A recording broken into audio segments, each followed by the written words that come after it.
President Trump is telling European allies the cost of living will soon plummet. He was hosting the Irish Taoiseach for St. Patrick's Day. He said the war with Iran will have long-term benefits. Well, I think the people in Ireland are very happy that I'm getting rid of, I have a lot of friends from Ireland, they're very happy that I'm getting rid of a nuclear power, a nuclear terrorist. And as soon as that war's over, which will be soon, your prices are going to drop like a rock. You watch. In the meantime, Europe's bracing for the oil shock, and that could be inflationary. The ECB will consider it when it meets this week. The RBA, of course, in Australia did last week. Most economists expect the ECB will hold rates at 2%, but that could be in jeopardy. The Dutch economy grew nearly 2% last year, despite tariffs and other uncertainties. Sjoerd is the Dutch Minister of Foreign Trade and Development. The Minister is with me now. The difficulty is the capriciousness of the administration in Washington makes it almost impossible to go forward with policies because you just don't know where you're going to be hit over the head. Indeed, it's important to re-establish a situation in which there's at least some sort of sense of stability and predictability. This is also our first worry, I think, when it comes to the current situation in Iran. I think our first concerns are, of course, with our countrymen who we had to evacuate and repatriate, and the direct economic effects, but indeed the second order economic effects might even be bigger. So we look at this situation with a lot of worry, and we hope that we'll be able, through diplomatic means, to come to some sort of de-escalation. Donald Trump wants NATO and European allies to join in. There's just about unanimity, if you're going to have that, from Europe, that they do not want to at this stage. Can you see that moving or breaking? Can you see Europe deciding to join in?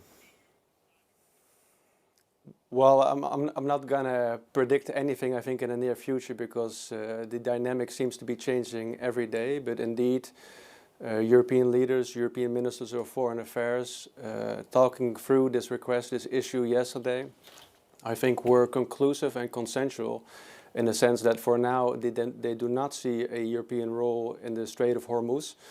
But of course, that's also why I'm here today in New York to have discussions with UN officials, but also with the UN Secretary General, to see if it's not possible to open up the Strait of Hormuz completely, then at least partially for humanitarian goods and fertilizer. We've talked about fertilizer on this program quite a lot, so we certainly understand the significance of it, both as a product in its own right and as a petroleum-based necessity. So is anybody listening to the necessities? I mean, I think back to the difficulties of getting fertilizer products out from Ukraine. Eventually, a Black Sea route was able to be constructed, but it took a long time. I don't see in this case people seeming to be willing.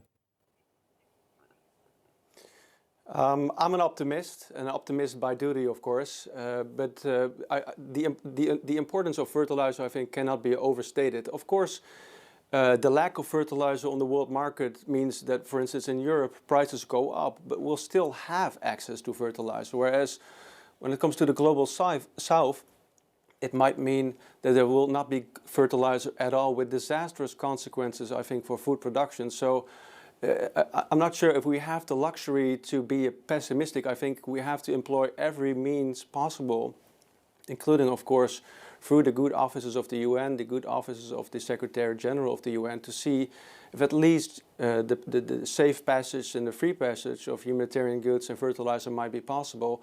Indeed, you point out the recent success, or the relatively recent success, of the Black Sea Initiative, also supervised by the UN, that might provide a blueprint for future action. But of course, everything depends on the willingness of the main actors in this conflict to facilitate such a move. And this is also why we're here, and of course, what the main role of the UN is, to see if they can carve out a role for themselves in this very dangerous and dynamic conflict.